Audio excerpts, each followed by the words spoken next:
वक्फ bill संशोधन सदन में पेश किया गया। ऐसे में आपको बता दें तमाम अल्पसंख्यकों में काफ़ी रोष है। ऐसे में कांग्रेस भवन में तमाम आला अधिकारियों ने काला बिल लगाकर इसका पुरजोर विरोध किया। आपको बता दें इस वक्त हम राजद कार्यालय में हैं और राजद में भी कहीं ना कहीं इस बिल को लेकर काफ़ी नाराजगी है। ऐसे में हमारे साथ खास बातचीत के लिए कैलाश यादव जी मौजूद हैं, उनसे जानते हैं क्या कुछ इस बिल में कमियां हैं। बिल संशोधन पेश किया गया सदन में, तो ऐसे में क्या लगता है कितना प्रभाव पड़ेगा? देखिए, वक्फ बोर्ड जो है, वक्फ बिल जो संशोधन के लिए आया है, जो प्रस्ताव भारतीय जनता पार्टी मोदी सरकार ने लाया है, इसका केवल मुसलमान विरोध नहीं कर रहे हैं। भारतीय जनता पार्टी के अलावा जितनी भी विपक्षी पार्टियां हैं सभी लोग इसका विरोध कर रहे हैं। इसलिए विरोध कर रहे हैं क्योंकि ये बिल जो है कि असंवैधानिक है, एक कानून सम्मत, संविधान सम्मत नहीं, अलोकतांत्रिक है, जिसमें जनमत के खिलाफ में आप इस बिल को ला रहे हैं। वक्फ बोर्ड जो है कि जब मुसलमानों ने आपसे आग्रह नहीं किया कि हमारे बिल में बदलाव लाइए, हमारे सामाजिक विकास के लिए कुछ नया संशोधन लाइए, जब मुस्लिम समाज ने, मुसलमान ने जब दरख्वास्त नहीं दिया, एप्लीकेशन नहीं दिए, तो आप क्यों जबरदस्ती इसको काम कर रहे हैं? वक्फ का मतलब क्या होता है? वक्फ का मतलब होता है कि जो इनके जो पूर्वज जो थे, जो संपत्ति इनको दान करके चले गए कि आप कोई अच्छे काम में, नेक काम में, सामाजिक विकास के लिए इसको प्रयोग कीजिएगा, उसमें ऐसी मस्जिद बना, दरगाह बना, आपको इमाम बड़ा बना, स्कूल बना, कई जो सामाजिक बना, इसके खेती भी होती है, कई प्रॉपर्टियाँ इनकी अभी बची हुई है जिसका आने वाला समय में लोग समय दर समय प्रयोग करते रहेंगे। तो इसमें छेड़छाड़ करने की क्या जरूरत है? उनके धार्मिक चीज़ों में दखल देने का क्या हो सकता है? हमारे मंदिर में, हमारे क्या बोलते हैं, गिरजाघर में दूसरे धर्म के लोग तो नहीं इसमें ऐसी दखल देते हैं। तो आप उनके जो है, उनके इसमें आप दखल क्यों दे रहे हैं? क्यों उसमें जो है कि आप हिंदुओं को शामिल कर रहे हैं और लोगों को शामिल करके उनको डराने का काम कर रहे हैं? तो निश्चित तौर पर ये जो है कि संविधान सम्मत नहीं है, इसलिए इसका विरोध किया जा रहा है। और एक समुदाय को, खास करके बहुसंख्यक समुदाय जो मुस्लिम की संख्या है देश में, करीब 30-35 करोड़ की आबादी है, आप उसको एक डराने का काम करें, उसको कमज़ोर करने का काम करें। उसके समाज में जो आज समरसता बना है, सद्भावना बना है, सौहार्द बना है, एकता में अनेकता के रूप में जो समाज काम करती है, देश की आज़ादी में से लेकर आज तक में उनका हर जगह जो है कि हमेशा उनका योग्यता और प्रतिभा जो है कि देश के सामने सम्मानित है। चाहे खेल के मामले में हो, आज़ादी के मामले में हो, चाहे साइंटिस्ट के मामले हो। देश के राष्ट्रपति APJ अब्दुल कलाम थे, क्योंकि पूरे विश्व में प्रशंसा हुई। आज हमारे क्रिकेट प्लेयर है मोहम्मद शमी, मोहम्मद अजहरुद्दीन, कितने मोहम्मद कैफ, कितने लोग खेले, देश को नाम ऊंचा रोशन किया।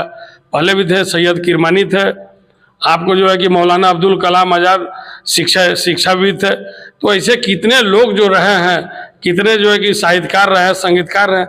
आप उनको सबके सपने को आप तोड़ना चाहते हैं, उनके किए गए कार्यों को ख़त्म करना चाहते हैं। देश इसकी इजाज़त नहीं देती है, संविधान इजाज़त नहीं देती है। ऐसे चीज़ों का हम विरोध कर रहे हैं।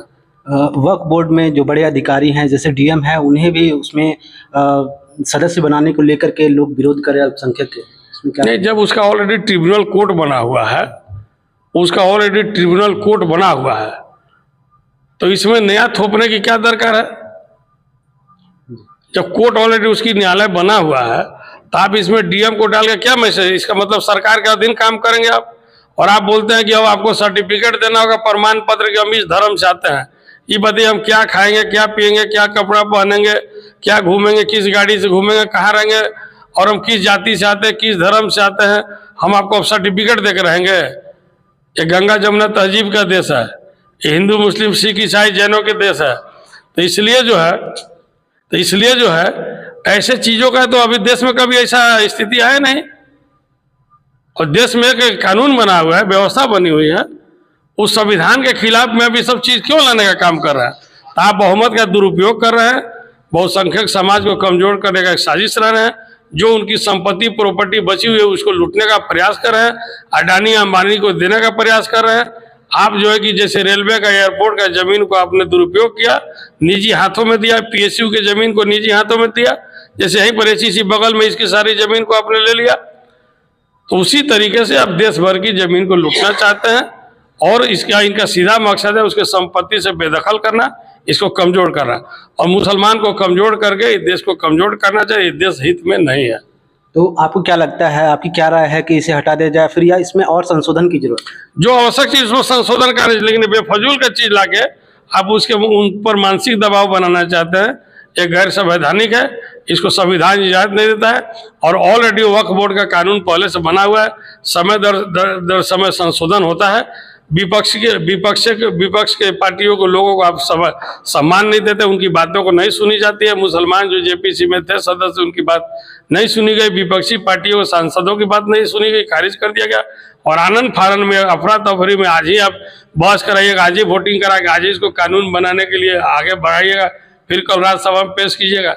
आपकी मानसिकता दर्शाती है कि आप कहीं ना कहीं से किसी के दबाव में काम कर रहे हैं। निश्चित तौर पर आप अपने मनचाहे उद्योगपति पूंजीपतियों को आगे बढ़ाना चाहते हैं। राजद इसमें हिस्सा लेगी या फिर कुछ इसकी रणनीति भी? नहीं, राजद खुलेआम तौर पर विरोध किया है, और राष्ट्रीय जनता दल जो सेकुलर विचारधारा के नाम पर, धर्मनिरपेक्षता के नाम पर जो पार्टी काम करती है, टीडीपी, जेडीयू, नीतीश कुमार की पार्टी, चिराग पासवान की पार्टी, मांझी की पार्टी, चौधरी चरण सिंह की पार्टी, राष्ट्रीय लोकदल जैसे पार्टियों को हम लोग बेनकाब करेंगे। ये लोग धर्मनिरपेक्षता को सौदा करने का काम किए हैं, इस विचारधारा को गिरवी रखने बेचने का काम किए हैं। ऐसे लोगों को अब देश से हम लोग बेनकाब करेंगे, और इनको जो है कि कट्टरपंथी के लिस्ट में इनको भी शामिल करने का हम लोग मांग करेंगे। विभिन्न पार्टियां जैसे भारतीय जनता पार्टी हो गई, इन लोग में भी अल्पसंख्यक के नेता हैं, उनका तो साफ इसका समर्थन वो कर रहे हैं। ये भारतीय जनता पार्टी देश की एक ऐसी बड़ी पार्टी है जिसके पार्टी में एक सांसद नहीं है मुस्लिम, न लोकसभा या राज्यसभा, न देश में कोई मंत्री है मुस्लिम। जब उनके पार्टी में कोई मुस्लिम मंत्री नहीं है, सांसद नहीं है, तो आप किसके दरख्वास्त पर, किसके आग्रह पर ये बिल लाए हैं बताइए?